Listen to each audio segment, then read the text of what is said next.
looking for answers, definitely. Some type of explanation, I don't know, some type of answer, because people don't disappear. It's a local mystery. A woman vanishes in Bristol County, leaving behind a vacant car, a full apartment, and dozens of unanswered questions. The mystery surrounds the disappearance of Jennifer Mbugua. NBC 10 I-Team reporter Tamara Sakarsik takes us inside the investigation. It's 3 a.m., the middle of the night on May 28, 2014.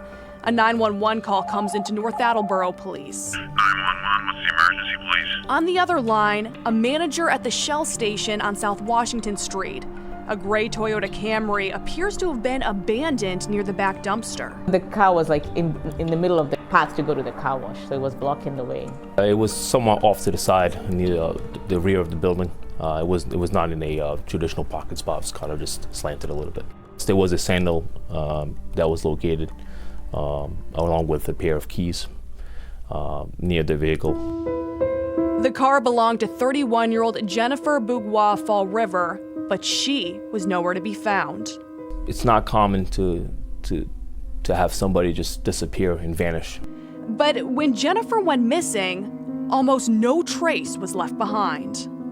Jennifer had moved to Massachusetts from Kenya in 2001. She was a licensed practical nurse and outside of work, mostly kept to herself. With us, she was always very talkative and she had a lot to say, but with other people, she kind of was really quiet and reserved. Her sister Lisa says Jennifer had just recently moved to an apartment on South Main Street in Fall River. The building where she was living has a lot of suspicious characters. That whole street was I wouldn't call it the safest neighborhood, personally. But the neighborhood didn't seem to bother Jennifer. She used to go to the library here in Fall River down the street, and she just used to walk back and forth, and to her it was no big deal. She's walking to the library to go to use the computer at the library, and she didn't find that unusual to be walking out there at 9 o'clock at night. Did that make you guys nervous? Yeah, it did.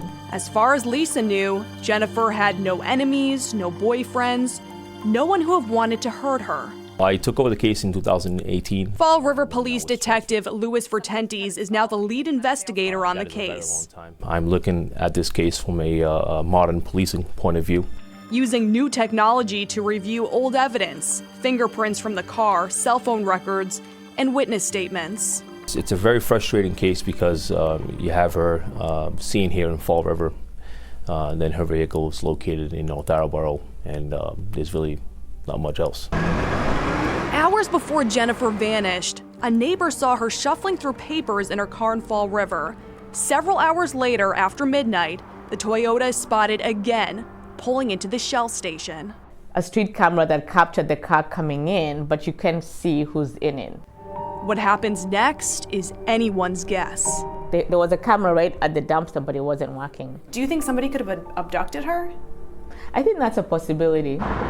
My feeling is she didn't disappear from North Attleboro. I feel like she disappeared from Fall River and somebody brought the car to North Attleboro. I've always said that. Investigators have gotten several tips over the years, but none of them have led to a break in the case. Do you think there's somebody out there who knows what happened?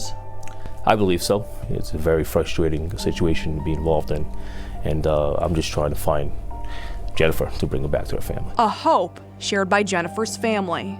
That emptiness of not knowing, not having an answer, not having a conclusion, not having any closure, it's a horrible feeling.